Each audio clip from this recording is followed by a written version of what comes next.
happy shiny puppy. This is Melody Fletcher, author of Deliberate Receiving. Finally, the universe makes some freaking sense. And it is day 25 of my 30-day video challenge. So we are in the home stretch, people. All right, so today I want to address a question that I got from one of my readers. Do you think when we are younger, we are able to move through our negative manifestations easier? Does being older make it more difficult to see past our limiting beliefs? This is a really awesome question because it's a commonly sort of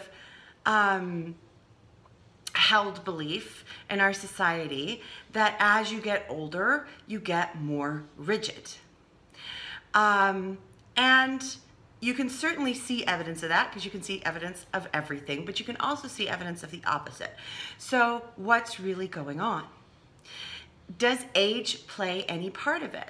You know, because we all know, you know, some crotchety old person that is just really set in their ways. And we have that saying, can't teach an old dog new tricks, which by the way is total bullshit. You can totally teach a dog of any age, any trick. But yay dogs. But you can take that as an example and say, okay, well, this is, you know, this is what an old person is like, and a young person is more open and more flexible and able to maybe shift their beliefs more easily. And that's not exactly how it works. You know, first of all, this all happens on an individual level. So I never like to generalize and say this age group behaves this way or this age group behaves that way. But, you know, what you want to look at, there's pros and cons to both age groups. So we're going to say, you know, young people, like people in their teens and their 20s, and then maybe old people, like people in their, oh my gosh, I'm going to get in trouble here, older people, maybe in their 50s and 60s and 70s and beyond, yeah? So people who have sort of been adults for longer and people who are just coming into adulthood. Let's compare those two age groups. Okay, so when you're young, you know, when you're just coming into adulthood or when you're a child, and we're gonna say from sort of teenagehood on, because pre-teenagehood, you're really just soaking up a lot of information. You don't really know how the world works, and you're not making a lot of deliberate choices yourself at that point. You're sort of being told what it is, and you might inherently and intrinsically know that some of this is bullshit. You might fight against that, yeah?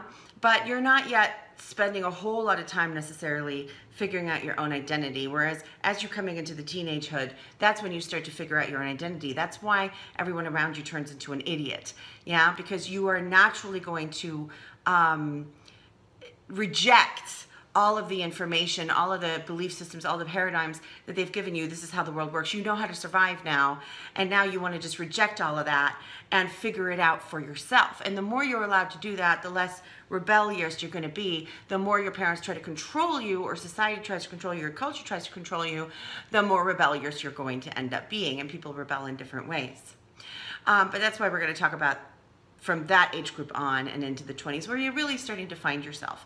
So because of that natural rejecting of everything, it can be easier to, you know, open yourself up to different belief systems. And so from that point of view, one might say, oh, young people have an easier time shifting beliefs because they don't have the baggage that goes along with it. It's not as ingrained yet. They don't have as much evidence to support their bullshit beliefs. And so, you know, the case could be made for that. Yet, the case could also be made for the opposite, because what you don't yet have at that age necessarily, depending on your life, but what you don't yet have at that age necessarily is perspective. You haven't lived as much life. You know, and again, this is an individual thing. In my 20s, I had already lived more life than most people live in their entire, you know, 70, 80 years. But not everybody's like that, you know? And so you maybe probably haven't traveled as much, and you haven't had different relationships, and you haven't had, you know, different jobs. You haven't met as many people. You just don't have as broad of a spectrum of perspectives. This is why, you know, your first breakup, often when you're a teenager or in your early 20s, the first time that you have your heart broken or you break up with somebody to get broken up with, it's devastating. It's more devastating than at any other time in your life. And that's, you know, why adults want to often diminish that and say, oh my God, well, you know, okay, it's painful, but it's not that painful. It's not the end of the world. And yet to you at that point it is, because you don't have any kind of perspective. You can't place this in perspective. You don't have any other relationships. You really, you know, your entire world just shattered, and it feels that big. Whereas once you've sort of lived a few decades longer, you do tend to have a greater perspective. Now, yes, you do have all that baggage. You do have all that other evidence to support your beliefs. You have more stories around those beliefs that you can tell again and again. That's a choice.